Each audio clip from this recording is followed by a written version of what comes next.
Hello everyone and welcome to today's video. My name is Femke and today I am here with my 19 most anticipated releases of 2019.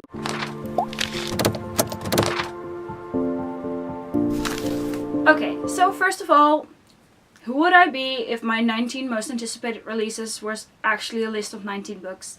There are 19 books and a few honorable mentions, I guess. This list is not comprised in any particular order. It's kind of ordered by release date, but not entirely. And it's also a mix of sequels, standalones, first installments, just all of the above. Also, I suck at giving synopsis, so I am just going to read out the book descriptions on Goodreads for those books that are actually new releases and not sequels. And without further ado, let's get into it because I have a lot of books to get through. The first book on this list is King of Scars by Leigh Bardugo, which is the first book in the Nikolai Lantsov duology, if I am not mistaken. It will be published on the 29th of January and I am super excited for it. I ordered the Illumicrate special edition box for this. I cannot wait to get it. The description reads, Nikolai Lantsov has always had a gift for the impossible. No one knows what he endured in his country's bloody civil war, and he intends to keep it that way. Now, as enemies gather at his weakened borders, the young king must find a way to refill Ravka's coffers, forge new alliances, and stop a rising threat to the once great Grisha army. Yet with every day, a dark magic within him grows stronger, threatening to destroy all he has built. With the help of a young monk and a legendary Grisha squaller, Nikolai will journey to the places in Ravka where the deepest magic survives, to vanquish the terrible legacy inside him. He will risk everything to save his country and himself. But some secrets aren't meant to stay buried, and some wounds aren't meant to heal. The second book on my most anticipated releases is The Kingdom of Copper by S.A. Chakraborty, which is the second book in the Devabad trilogy. The first book was City of Brass.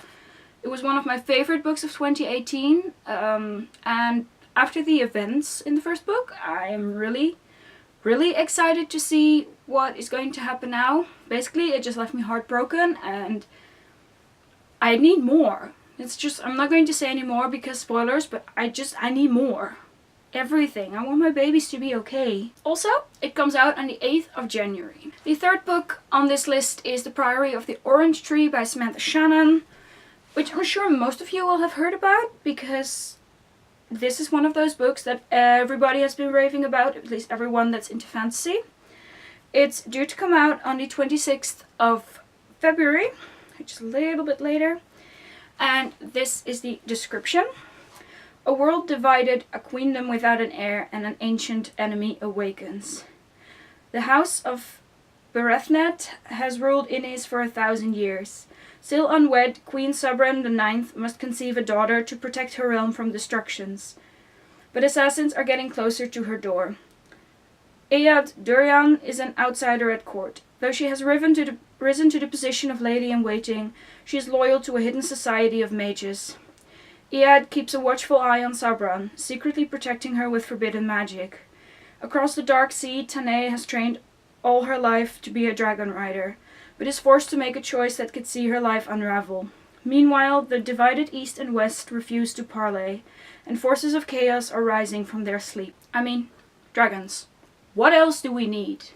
Honestly, I've also heard Samantha say that in this synopsis, not even all the main characters are mentioned. It's going to be, I think, a book over 800 pages, and it's a standalone, which I really like, so I'm super excited for this. The next book on my most anticipated releases is Warrior of the Wild by Tricia Levenseller. Tricia Levenseller also wrote the Daughter of the Pirate King duology, if I'm not mistaken.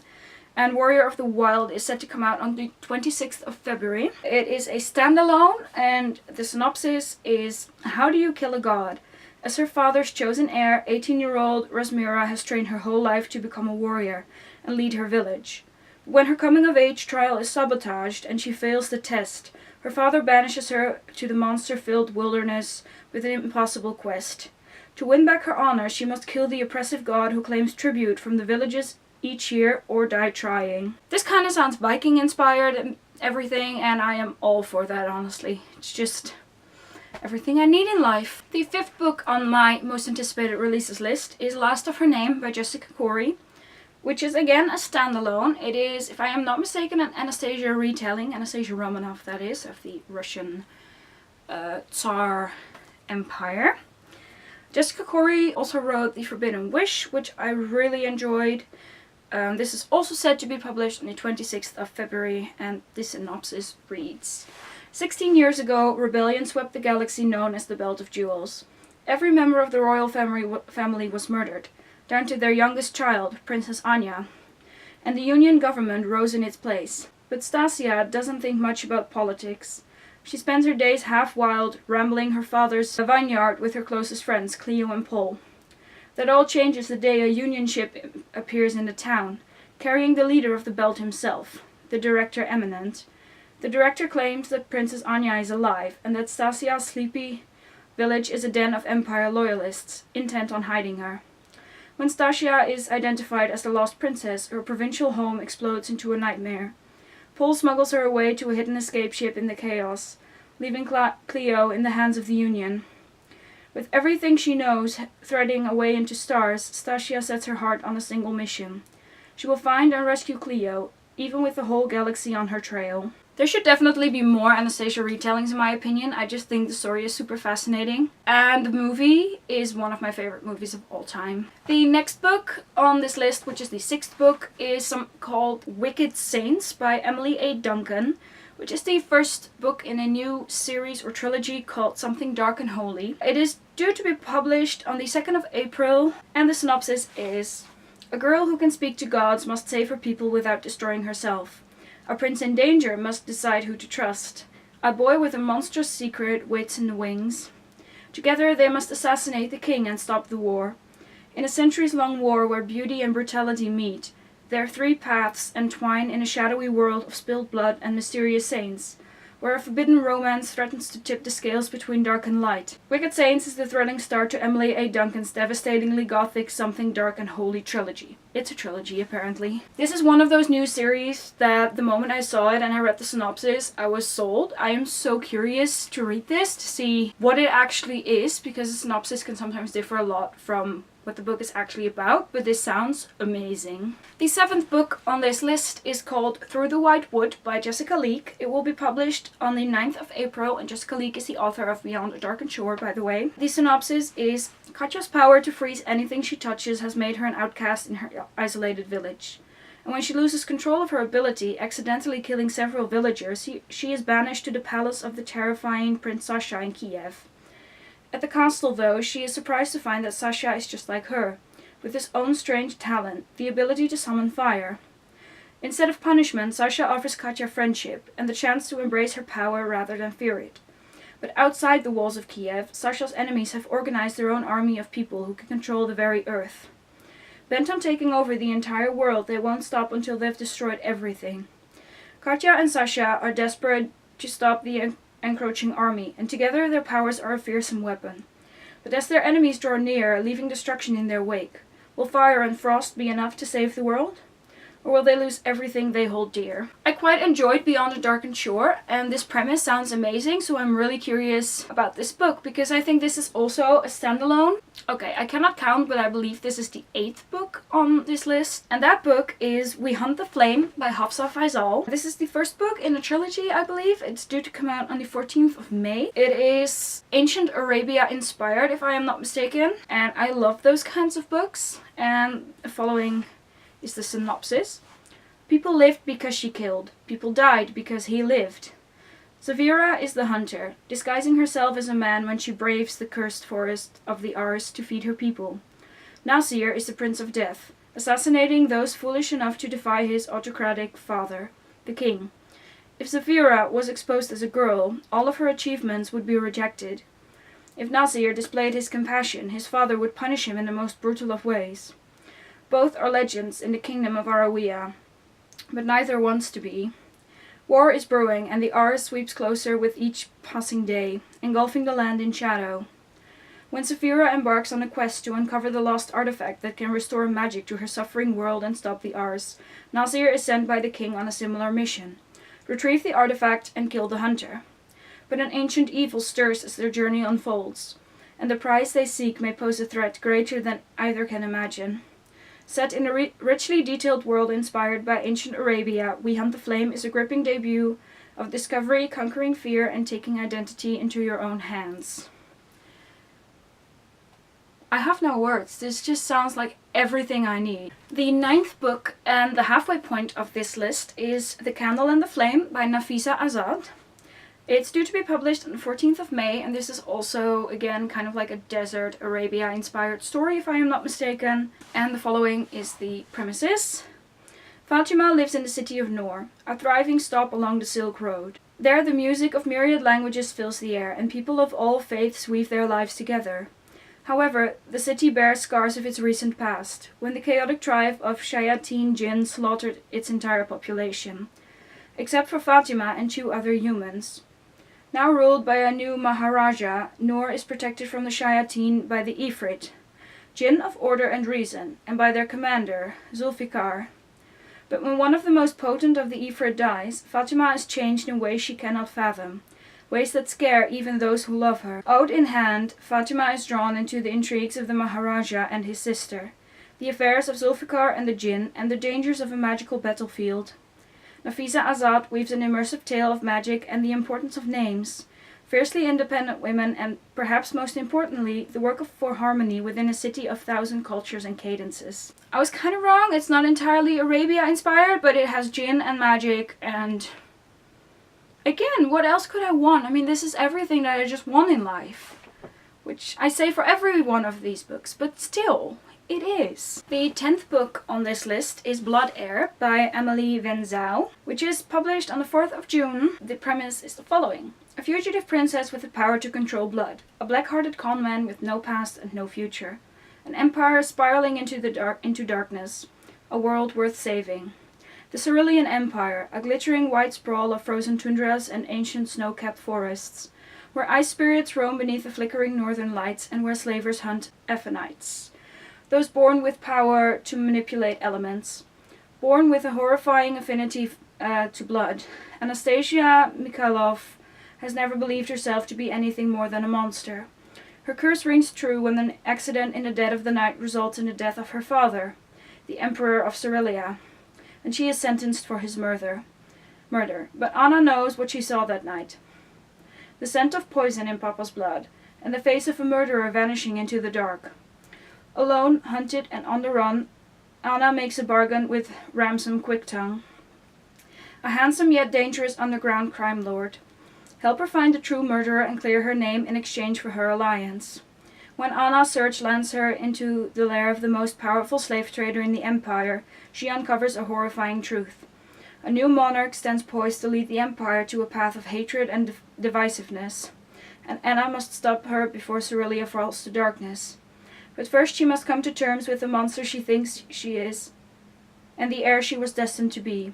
In a world where the princess is the monster, oppression is blind to skin color, and good and evil exist in shades of grey, comes a dark Anastasia retelling that explores love, lust, fear, and divisiveness, and how ultimately it is our choices that define who we are. My year is May. There's another Anastasia retelling coming, which is obviously why it's on this list. The next book on this list is Rage, which is the sequel to Roar by Cora Carmack. It is due to come out in June 11th, if I am not mistaken. Obviously, I will not go into too much detail, but I absolutely loved Roar, and I cannot wait to see what will happen in Rage, what will happen to the characters, because that ending was such a cliffhanger, and I just need more, and I thought it was coming out this year, and then it wasn't, and then it was sad, and let's just hope it comes out in 2019. The 12th book on my list is Spin the Dawn by Elizabeth Lim. Elizabeth Lim also wrote, it's not there anymore, it's over here, Reflection, which is the 4th book in the Twisted Tales series, which Elizabeth Braswell started. Basically, Spin the Dawn is kind of like a Mulan retelling-ish, inspired by it at least. It's due to come out on the 30th of July, and this is the synopsis. Project Runway meets Mulan in the sweeping YA fantasy about a young girl who poses as a boy to compete for the role of Imperial Tailor and embarks on an impossible journey to sew 3 magic dresses, from the sun, from the moon, and the stars. Maya Tamarin dreams of becoming the greatest tailor in the land, but as a girl, the best she can hope for is to marry well. When a royal messenger summons her ailing father, wants a tailor of renown to court. Maya poses as a boy and takes his place. She knows her life is forfeit if the secret is discovered, but she'll take that risk to achieve her dream and save her family from ruin. There's just one catch. Maya is one of the 12 tailors vying for the job. Backstabbing and lies run rampant as the tailors compete in challenges to prove their artistry and skill. Maya's task is further complicated when she draws the attention of the court magician, Edan, whose piercing eyes seem to see straight through her disguise. And nothing could have prepared her for the final challenge. To sew 3 magic gowns for the Emperor's reluctant bride-to-be, from the laughter of the sun, the tears of the moon, and the blood of the stars. With this impossible task before her, she embarks on a journey to the far reaches of the kingdom, seeking the sun, the moon, and the stars, and finding more than she could ever have imagined. Steeped in Chinese culture, sizzling with forbidden romance and shimmering with magic, this young adult fantasy is pitch perfect for fans of Sarah J. Maas or Renée Ahdieh. Now, I used to be a fan of Sarah J. Maas. Not really anymore, but I love Renée Ahdieh's work, so I have really high hopes for this one. The next book on this list is Dark Dawn by J. Kristoff, which is the 3rd book in the Nevernight Chronicle. I have to admit that I have only read Nevernight so far, but I have heard amazing things about God's Grave, so I'll just reread Nevernight and then continue with God's Grave and everything closer to the release. It's due to come out in September sometime. I'm not sure of the exact date. The next book on my list is actually by Renée Ahdieh, and that is her new release, and that is called The Beautiful, and it will be published on October 8th, which is a perfect birthday present since my birthday is October 9th. And the premise is, in 1872, New Orleans is ruled by the dead.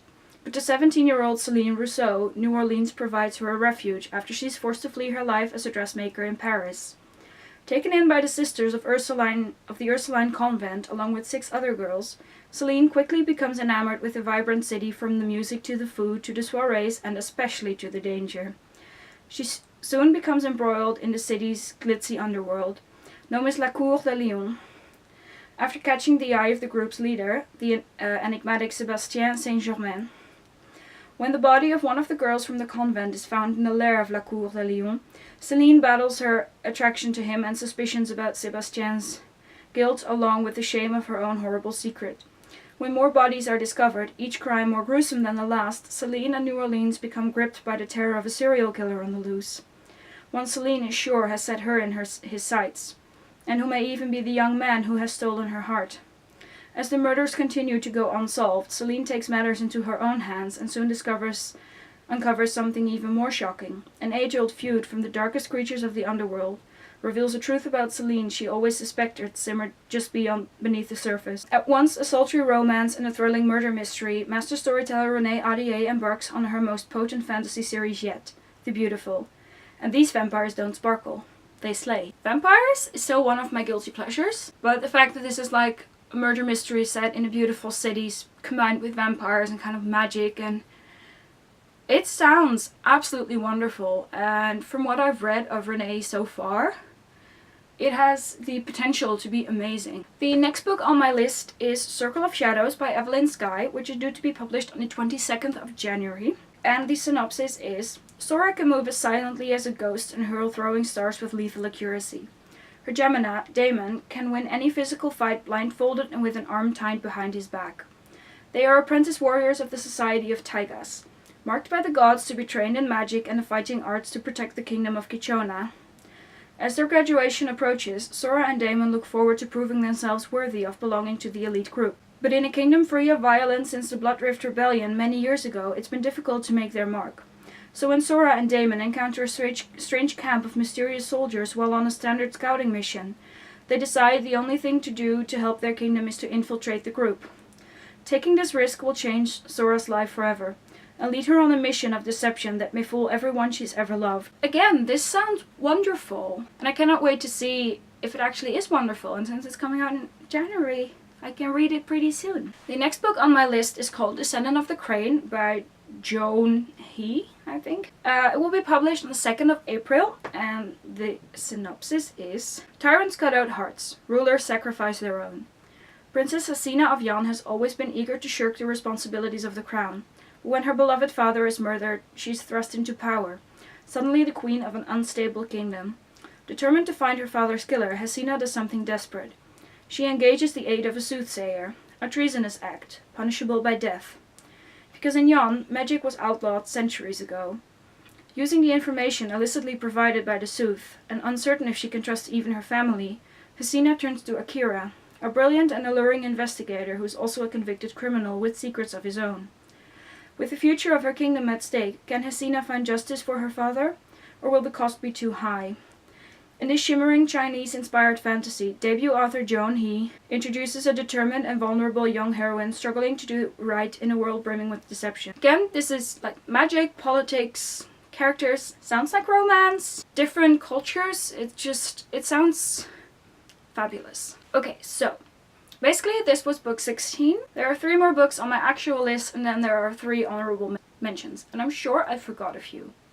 But the following 6 books are all sequels, so I'll go through those quite quickly. The first of the remaining books is The Dragon Republic, which is the sequel to The Poppy War by R.F. Kuang. I have not read this book yet, but it sounds like one of those books that I'll just be absolutely enamored with. I think that will be the case, and therefore its sequel has made it onto this list, because I'm sure that if I love the first book, I'll just want to continue straight on into the second book. The next book is Finale, which is the 3rd and final book in the Caraval trilogy after Caraval and Legendary. I love the first book. I love the second book even more. I cannot say a whole lot more without spoiling everything, but I cannot wait for the 3rd book. I am so excited to see how it will be wrapped up, but also whose perspective it will be written from. Because there are 2 sisters and we've both had one book from their perspective. The next book and the final book on my actual list is Kingsbane, which is the sequel to Furyborn by Claire Legrand. I absolutely loved Furyborn. And after that ending, I just need Kingsbane as soon as possible, and I believe it will be out in April or May. I think it's May. But it cannot come soon enough. Then the honorable mentions on this list. The first one of those is Capturing the Devil, which is the final book in the Stalking Jack the Ripper series by Carrie Maniscalco. I absolutely loved the first 2 books. Had some really mixed feelings about the 3rd one, but I'm still really excited to see how the series will be wrapped up in the 4th and final book. Then the next book on my honorable mentions is Emergence, which is the 2nd book in the Evenfall, or well, Shadowfire trilogy, I believe it's called, after Evenfall, by Gaia J. Koss and Boris Koss. This was one of my most surprising books of this year. I expected to like it, but I did not expect to like it as much as I did, because it's actually one of my favorite books of this year. And I cannot wait to see what more we will get in the 2nd book, because we are bound to get more of worlds and just characters and everything, and I'm so excited for that. And then the final book on this list is The Wicked King by Holly Black, which is the 2nd book in the Folk of the Air trilogy, if I'm not mistaken. It's due to come out very early January 8th or something, I believe. I decided to put this on my list, even though I had some mixed feelings about The Cruel Prince. I've heard a lot of people say that The Wicked King is really good. And so I am like quietly excited for it, but I decided not to put it on like my actual list of most excited, most anticipated releases, because there are definitely books that I am more excited for. That was it for this video. If you made it to this point, well done you. Let me know in the comments if there are some anticipated releases that you are also excited about, or if I didn't mention some of the books that you are most excited about. Subscribe, hit the bell icon, like, that entire shebang. Thank you for watching this video, and I will talk to you later. Bye!